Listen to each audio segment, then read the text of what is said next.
Hi BookTube and welcome to a new video. This is going to be my final wrap up for Reading Women in June with three novels. Belladonna by Dasa, Drndic, The Bird Tribunal by Agnes, Ravatn. I've not made it easy on myself for the choice of authors' names. And Clarice, Lispector, A Breath of Life. So I'm going to start with the Drndic. So this is the third book that I've read this year, which is basically someone sitting down at a certain time of their life and going through their memories as if a sort of a photo album. One was Annie Ernaux's The Years, another was W.J. Sebald's The Emigrants, and this is the third, as I say. And I think the least successful of the three, I have to say, because the other two had significant tweaks in it wasn't literally just someone sitting down going through their memories. In Ernaux's case it was a biography of her life, but it was also a biography of France during her life, which was just brilliant. And in Sebald's The Emigrants it was much more questioning about sort of truth and reality, not in a sort of lame memoir is fiction because you have to organise the material way. It was much more subtle than that. This, like Sebald, has photos in it, you know, has the appearance in places of being autofic. But, you know, the framing of this is it's a man towards the end of his life who has lots of different ailments. It's almost so his body is coming apart, sort of flying apart, sort of centrifugally, which I think is a metaphor for Europe, post-war, Second World War Europe and post-war Europe itself flying apart centrifugally, which we're certainly experiencing now as sort of the rise of nationalism and populism and demagogues and all that sort of stuff. But there's good things about this book and there's some rather tedious things about this book. The good things were it taught, in the same way Jean Gabriel Vasquez, The Shape of the Ruins taught me about sort of modern 20th century Colombian history, which I didn't really know much about. This taught me a lot about Croatia, particularly the war years, where there was a sort of puppet fascist regime led by Angelo Pavelic, and they were called the Ustavas, and they were very Nazi in their behaviour. They rounded up sort of Jews and executed them and stuff. So I did learn on a sort of factual level, or at least the impression of what it must have been like then. And I appreciated that in the same way as I did with Vasquez. But in the same way as with the Vasquez book, with this, beyond that, in a literary sense, I didn't get anything from this book. Yes, it's sort of quite tricksy and pomo in places. There's, you know, a long list of names of children who were executed, who were removed from, I think it was Amsterdam, Jewish children who were removed from Amsterdam and were murdered in the camps. There's another long list of names from a village in Croatia where lots of Jews who were trying to flee to get to America sort of ended up because they, you know, the boats and stuff that were supposed to take them, you know, they just didn't appear. And they were living in a very sort of multicultural society, and everyone was very supportive. And then the Ustavas got hold of that village and you know, sort of murdered all the Jews. I think this is a book saying, you know, ask questions such as, what is it like to be the child of a Nazi or a Ustava? What is it, you know, do you ignore your heritage, or do you rage and fulminate against it? The Ustava, you know, when Croatia got its independence once again in the 1990s after that sort of brutal civil war in Yugoslavia, a sort of slightly watered down version of the Ustavas came to power under Franjo Tuđman, because that is Croatia's political culture as an independent nation. And because a lot of the guys from the war Ustava regime, you know, they were never brought to justice. A lot of them fled, as did the Nazis, into Latin America and stuff. So they were sort of around, or their presence was around, if not physically, you know, sort of spiritually and politically. They could be referred to by Tuđman's regime. You know, it's sort of they tried to paint a legitimate line of descent from the Ustavas to the 1990s Croatian government. And I think that feeds into Drndic's point about, you know, about the past and coming to terms with it, and, you know, seeking justice, seeking, you know, putting it, into, not just ignoring it or letting it go, or bygones will be bygones and all that, but no, seeking justice. And as part of that, there was, there are some really good bits written in here, really good passages of writing. And one I particularly liked was when she's talking about the youth of today. Now, you can sort of say, oh, well, all old generations feel that about the youth of today. But anyway, oh, yes, the new types. For most of them, life is so simple and shallow. I had students who had not heard of Sartre, of Freud, of Darwin. One girl told me that the Second World War had begun in 1945 and ended in 1950. Another that Camus had lived in the 18th century. There are those who believe that The Bridge over the Drina is a 5-act play, that Hamlet is a novel. For some, the Middle Ages lasted until the 19th century, which is, all right, a fact one might accept. 80% of my students have never been to the theatre, 99% have never visited a single art exhibition. What have I wasted my life on? So, in that sense, it's about memory. It's about sort of cultural and historical and political memory. But as a whole, it did not work for me. I bought this at the same time as another of her books called EEG. And they're quite chunky. And, having read this, I'm not, I'm in no hurry to get to EEG, which is the same character. But that, there's very little movement in here. It is literally someone remembering. And it's not clear, it's not framed each time why he is, sitting down remembering them. It's not directly tied to, well, in places it is tied to, the latest failing bit of his body. But I just found it all a bit unsatisfactory and gave it 3 stars. On to the Bird Tribunal, which was gifted to me by Celia and Elizabeth of Bookish North when we all met up in London in February. They brought me this as a gift, which was very nice. And it's really well written. It's really tightly plotted and modulated. And I think, ultimately, I appreciate it more as an author than as a reader. So it's basically a story of 2 people who are hiding out. A young woman in her 30s, is fleeing some scandal in the city for a Norwegian sort of public TV broadcast company that she was a presenter on. And she had an affair and basically, was dragged through the public eye and just wants to flee from all of that. So she answers a job ad for this guy who lives in the middle of nowhere, which is why this book is the only one of the books I read for reading women that tick 2 boxes. It ticks mystery and it also ticks rural setting. This guy says his wife is travelling, she's going to be gone for a long time, and he wants someone to, keep house and mainly do the garden. And he is very specific that she is not to bother him when he is in his workshop, so she's not allowed in there. That she has meals at the same time each day, and that she is to take her meal after he has finished his. So there's a rather chauvinistic and old-fashioned sort of, I am the master of my house kind of thing. But gradually, in the physical space, they do get closer and they do start forming a bond. And I'm not going to say any more than that because there is a mystery element and I don't want to spoil it.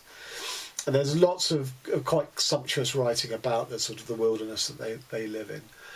But the thing for me is the modulation, the drip, drip, drip of sort of stalactite slowness of them closing the space to each other, becoming slightly more, thawed and slightly more warm to each other. And she has a sort of a strange passion for him, which, she sort of sometimes can't admit to herself, but is aware of it as well. And it's just beautifully handled. As I say, as a writer, absolute hats off to it. Ultimately, the problem I had with it is that I didn't like either character. I wasn't really invested in whatever their relationship was, and I'd sort of guessed the mystery element of it by the end. So I gave it 4 stars, simply as a piece of writing. It's stupendous, but as a story, it's not quite as satisfying. And finally on to Clarice Lispector, A Breath of Life. So regular followers of my channel will know that Clarice Lispector is my literary crush. This is the 2nd book of hers I've read this year and the 5th in all. I've pledged to read 3 more by the year's end. 2 of them aren't even out yet. They're sort of translations of books that have never been translated in English. They're coming out later this year. So, you know, before I say anything about it, this is Clarice Lispector. This is 5 stars because all Clarice Lispector books that I've read so far are 5 stars. This is about an author, an artist who creates a character called Angela, and the book consists of the two of them intercutting of their thought processes. And you'd think that the author was in control the whole time because the character is her creation, but it's not quite that. And I'll read a couple of passages as to why, to give an indication why that is.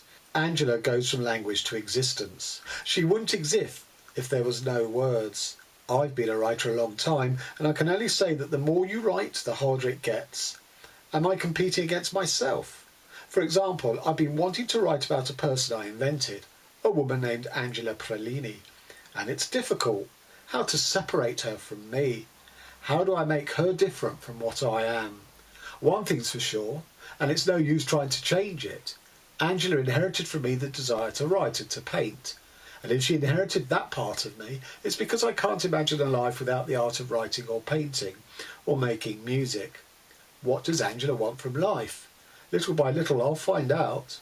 At the same time I'll find out what I want from life. It's just that Angela is propelled by ambition and I by a chaste humility. To write I can't lose sight of my paltry ability. I'm a low musical note. Angela is a high note. She's a cry in the air. I whisper. Angela, with a clear, high and limpid voice, sings her futilities that have the gift of looking like profound and fantastic realities. I lost my style, which I consider a gain. The less style I have, the purer the naked word that emerges. I must, in my solitude, confide in someone, and that's why I made Angela be born. So there's a lot in there, you know. She's writing this character who on the one hand is a mirror image of her because she can't write what she doesn't know. But yet Angela is also a space, an experimental space for her to try and reach the emotions, the experiences, the feelings that she hasn't experienced in her life. But in doing so, she's off the leash a bit, and that gives Angela the space to come into her own, to have experiences that are outside the author's comfort zone. So there's this constant toing and froing of sort of who's got control, who's feeling comfortable, who's feeling uncomfortable. And it's a supreme bit of writing. I think, you know, having read The Passion According to G.H. earlier this year, that was so intense. This isn't quite as intense, but it's still very much sort of, you know, in the mode of Lispector. And I'm glad it's not quite as intense because I'm not sure I could have dealt with such an intense read in the middle of Reading Women Month. Again, in that piece I read, there's, you know, she does this quite a lot where she throws out something and then throws out its contrary. Now, whether she's like the sort of the yin and Angela's the yang, or she's the yin and then she also recognises the yang in her. So she goes, to write, I can't lose sight of my paltry ability. I am a low musical note. Angela is a high note. She's a cry in the air. I whisper. Angela, with a clear, high and limpid voice, sings her futilities that have the gift of looking like profound and fantastic realities. So, you know, Angela singing of her futilities, something that she can't grasp for, can't reach, and yet at the same time, the author is honouring those futilities as looking profound and fantastic realities. So the whole time, you know, Lispector is a metaphysical writer.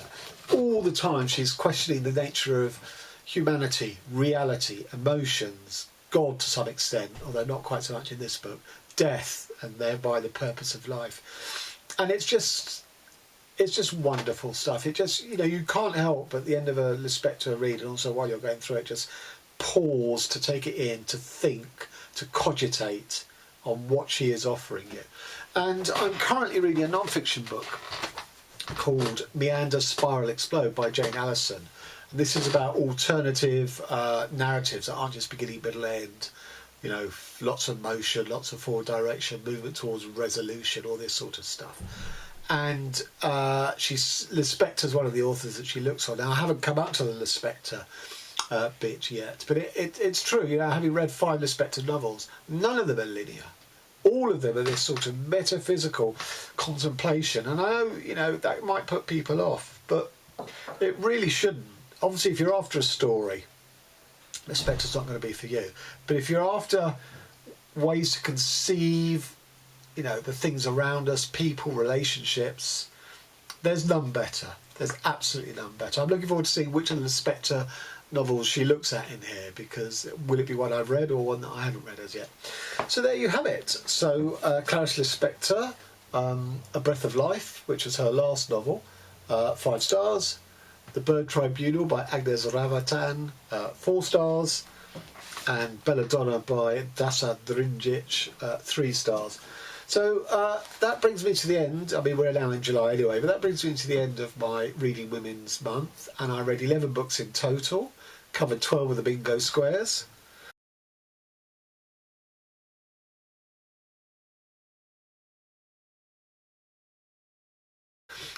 So I pretty much kept on target. There's only one other square I could have done, which was borrowed book. I was sort of idling with the Tattooist of Auschwitz, which my wife owns, so that I could have borrowed it off her. But there's a lot of stuff about the Holocaust in here, and I couldn't. It's too soon to read the Tattooist of Auschwitz. So a really satisfactory. It's the first time I've done Reading Women's Month. A really satisfactory exercise for me, because I've got, apart from the fact that, you know, I've sat down to read my second Lispector of the year, I got what is like to be my favourite book of the year. I mean, that could change obviously in the next 6 months, but I severely doubt it. That was Valeria Luiselli's The Lost Children Archive. I will post the link to my review of that. And so much so I went out and then got the essay which preceded The Lost Children Archive, which I probably wouldn't have done otherwise. I certainly wouldn't have read it first. And that was illuminating not only on the subject of child migrants who are undocumented when they arrive in the States. So I learned sort of actual facts about that, because Luiselli was heavily involved in that movement of supporting the kids. And I learnt about the process and sort of, you know, how punitive it is, you know, to these kids who are sort of thrown to a completely alien environment and given 28 days to mount a legal defence. And, you know, lawyers will only take their cases up, because it's pro bono, because the kids have no money, will only take out pro bono if they think they've got a chance of winning. And the bureaucracy of, you know, certain types of cases stand better than others. So there was a lot of sort of factual stuff that was really good to take in. But what I really also got out of that book was the seeds of the novel are in there, like the true like road trip that was the basis of the novel is in there. But what I came to appreciate was just how much transformative work Luiselli had done on the material of that true life event to create this wondrous, deep, profound novel. And so that only enhanced my enjoyment of the novel, you know, after I'd finished reading it. So there you have it. That's my Reading Women in June. Thanks very much. Till next time.